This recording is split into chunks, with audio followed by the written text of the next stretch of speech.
नमस्कार, मैं हूं निकिता और आप देख रहे हैं सत्यहिंदी.com। चलिए एक नजर डालते हैं अब तक की सुर्खियों पर। दिल्ली में 24 साल की निक्की यादव की हत्या के मामले में एक चौंकाने वाला अपडेट सामने आया है। दिल्ली पुलिस ने बताया है कि निक्की यादव और साहिल गहलोत ने अक्टूबर 2020 में नोएडा के एक आर्य समाज मंदिर में गुपचुप तरीके से शादी की थी और ये बात साहिल के परिवार को मालूम थी, लेकिन साहिल के परिवार वालों को ये शादी मंजूर नहीं थी। इसके बाद साहिल के घर वालों ने उसकी शादी किसी दूसरी लड़की से तय कर दी और निक्की यादव की हत्या की साजिश रची गई, जिसमें साहिल का परिवार भी शामिल था। दिल्ली पुलिस ने इस चौंकाने वाले खुलासे के बाद साहिल के पिता सहित और 5 सदस्यों को गिरफ्तार कर लिया है। ये सभी निक्की की हत्या की साजिश रचने में शामिल थे। आपको बता दें कि साहिल गहलोत ने कथित तौर पर 10 फरवरी को दिल्ली के निगमबोध घाट शमशान घाट की पार्किंग में अपनी गर्लफ्रेंड निक्की यादव की हत्या कर दी थी।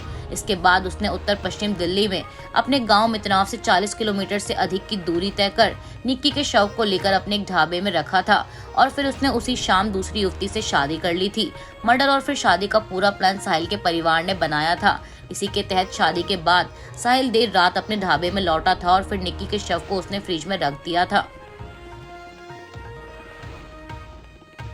इलेक्शन कमीशन द्वारा शिवसेना के नाम और चुनाव चिन्ह का फैसला सीएम शिंदे गुट के पक्ष में आने पर एनसीपी प्रमुख शरद पवार ने शुक्रवार को कहा कि तीर कमान का चिन्ह खोने से उद्धव ठाकरे नीत शिवसेना पर कोई फर्क नहीं पड़ेगा, क्योंकि जनता उसके नए चिन्ह को स्वीकार कर लेगी। इसके साथ ही शरद पवार ने याद दिलाते हुए कहा कि इंदिरा गांधी के नेतृत्व वाली कांग्रेस ने 1978 में एक नया चिन्ह चुना था, लेकिन उससे पार्टी को नुकसान नहीं उठाना पड़ा था। इसके अलावा एनसीपी प्रमुख ने ठाकरे गुट को सलाह देते हुए कहा कि जब कोई फैसला आ जाता है तो चर्चा नहीं करनी चाहिए, इसे स्वीकार करें, नया चिन्ह लें, इससे कोई फर्क नहीं पड़ेगा। वहीं एनसीपी के वरिष्ठ नेता अजित पवार ने निर्वाचन आयोग के इस फैसले को अप्रत्याशित करार देते हुए सवाल किया है कि निर्वाचन आयोग ने फैसला सुनाने में जल्दबाजी क्यों की। उन्होंने कहा कि वह उद्धव ठाकरे के साथ खड़े हैं। उद्धव ठाकरे गुट और एकनाथ शिंदे गुट के बीच लंबे समय से शिवसेना का नाम और चुनाव चिन्ह हासिल करने को लेकर चल रहा संघर्ष अब समाप्त हो गया है। बता दें कि निर्वाचन आयोग ने मुख्यमंत्री शिंदे के नेतृत्व वाले शिवसेना गुट को शुक्रवार को असली शिवसेना के रूप में मान्यता देते हुए पार्टी का मूल चुनाव चिन्ह तीर कमान प्रदान किया है, जिसके बाद से ही ठाकरे और शिंदे गुट के बीच बहस छिड़ गई है और दोनों गुट एक दूसरे पर लगातार निशाना साधने में लगे हैं। इस बीच सीएम शिंदे ने निर्वाचन आयोग का फैसला आने के बाद मेमोरियल पहुंचकर शिवसेना के संस्थापक बाला साहेब की समाधि पर श्रद्धांजलि अर्पित की और सिर झुकाकर उन्हें नमन किया। इस मौके पर एकनाथ शिंदे ने कहा कि यह लोकतंत्र की जीत है। साथ ही मुख्यमंत्री ने उद्धव ठाकरे पर निशाना साधते हुए कहा कि उन्होंने 2019 में धनुष बाण गिरवी रख दिया था। शिंदे ने कहा कि यह फैसला उनके पक्ष में नहीं आया है, इसीलिए वह इसका विरोध कर रहे हैं। मुख्यमंत्री ने आगे कहा कि चुनाव आयोग ने यह फैसला जांच परख कर दिया है। उन्होंने कहा कि शिवसेना विचारधारा वाली पार्टी है और शिंदे विचारधारा को आगे ले जा रहे हैं। वहीं इसके अलावा महाराष्ट्र के उप मुख्यमंत्री देवेंद्र फडणवीस ने इस मुद्दे पर कहा कि एकनाथ शिंदे के पक्ष में आए निर्वाचन आयोग के फैसले ने यह तय कर दिया है कि वही असली शिवसेना का नेतृत्व करते हैं। समाजवादी पार्टी नेता आजम खान और उनके बेटे अब्दुल्ला आजम खान की मुश्किलें कम होने का नाम नहीं ले रही। इस बीच खबर है कि दोनों पिता पुत्र को एक और बड़ा झटका लगा है। अब वे दोनों वोट नहीं दे सकेंगे। दरअसल अब्दुल्ला आजम खान का नाम शुक्रवार को उत्तर प्रदेश विधानसभा से अयोग्य घोषित किए जाने के बाद रामपुर विधानसभा क्षेत्र की मतदाता सूची से काट दिया गया है। रामपुर के भाजपा विधायक आकाश सक्सेना ने मतदाता सूची से अब्दुल्ला आजम खान का नाम हटाने के लिए पत्र लिखा था, जिसके बाद निर्वाचन रजिस्ट्रीकरण अधिकारी ने फैसला सुनाया है और ईआरओ रामपुर द्वारा जारी आदेश के अनुसार अब्दुल्ला आजम खान का नाम मतदाता सूची से काट दिया गया है।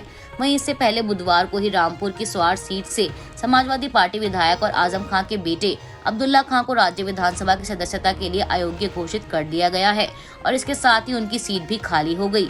और केवल यही नहीं, पिछले सोमवार को मुरादाबाद की एक एमपी एमएलए कोर्ट ने वर्ष 2008 में गलत तरीके से धरना प्रदर्शन करने के मामले में आजम खान और उनके बेटे अब्दुल्ला को 2-2 साल की सजा सुनाई थी। हालांकि अदालत ने दोनों को जमानत भी दे दी थी। विदेश मंत्री डॉक्टर एस जयशंकर ने सिडनी में अपने एक संबोधन के दौरान शनिवार को कहा कि भारत में इस साल अर्थव्यवस्था में 7% की वृद्धि का लक्ष्य रखा गया है और हमें उम्मीद है कि यह अगले 5 सालों में इसको भी पार कर जाएगा। नई दिल्ली इस बात की कोशिश में जुटी हुई है कि अगले 1.5 दशक में यह आर्थिक वृद्धि दर 7 से 9% के बीच बनी रहे। इसके अलावा विदेश मंत्री डॉक्टर एस जयशंकर ने ऑस्ट्रेलिया और भारत के लिए एक दूसरे के साथ मिलकर और अधिक काम करने की बात पर जोर देते हुए आगे कहा कि हम भारत में ऑस्ट्रेलियाई विश्वविद्यालयों का स्वागत करेंगे। हमारे लिए यह केवल ऑस्ट्रेलिया आने वाले छात्रों के बारे में नहीं, बल्कि यह ऑस्ट्रेलिया और भारत के बारे में भी है, जो पूरी दुनिया के लिए अधिक कुशल प्रतिस्पर्धी प्रतिभा तैयार करने के लिए भारत में मिलकर काम कर रहे हैं। विदेश मंत्री ने कहा कि हमारे संबंधों में हमें निवेश को प्रोत्साहित करने पर अधिक ध्यान देने की आवश्यकता है। हमने ओपन स्काई समझौता किया है, लेकिन मांग आपूर्ति से पीछे है। अच्छी खबर यह है कि एयर इंडिया ने 470 विमान खरीदे हैं और उम्मीद है कि इससे भारत को दुनिया से जोड़ने में तेजी आएगी।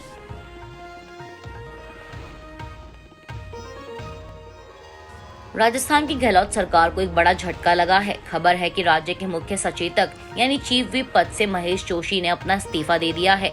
दरअसल बजट सत्र शुरू होने से पहले महेश जोशी ने राजस्थान विधानसभा में अपने पद से इस्तीफा दे दिया था, जिसे कल शुक्रवार को मुख्यमंत्री अशोक गहलोत ने मंजूर कर लिया है।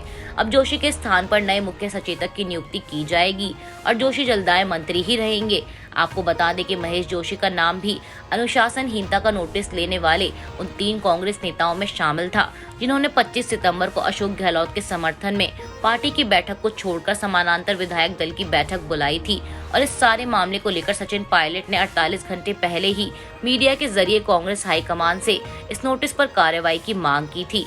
अब ऐसे में माना जा रहा है कि उसी के आधार पर महेश जोशी से यह इस्तीफा लिया गया है। सूत्रों की माने तो महेश जोशी की जगह अब महेंद्र चौधरी को मुख्य सचेतक बनाया जा सकता है, जो कि अभी उप मुख्य सचेतक हैं। राजस्थान के भरतपुर जिले में कथित तौर पर अगवा कर 2 मुस्लिम युवकों को जिंदा जलाकर की गई उनकी मौत को लेकर माहौल गरमाया हुआ है। इस बीच खबर है कि दोनों युवकों की हत्या को लेकर उनके परिजनों ने बजरंग दल के सदस्य मोनू मानेसर को आरोपी ठहराया है। इसके अलावा पुलिस ने एक और आरोपी को गिरफ्तार किया है, जो कि मेवात इलाके का रहने वाला है और वह भी बजरंग दल का कार्यकर्ता है, जिसका नाम रिंकू सैनी है। रिंकू सैनी को मोनू मानेसर का करीबी बताया जा रहा है। पुलिस ने कल शुक्रवार को रिंकू सैनी को घर से ही हिरासत में लिया था। पुलिस के मुताबिक मेवात इलाके में रिंकू सैनी मोनू मानेसर के साथ गौ तस्करी के खिलाफ अभियान चलाता है। रिंकू की गिरफ्तारी नून से की गई है। वह गौ तस्करी की गाड़ियों का पीछा कर उन्हें पकड़ता है और ड्राइवर का काम करता है। अभी के लिए बस इतना ही। बाकी की खबरों के लिए जुड़े रहिए सत्यहिंदी.com पर।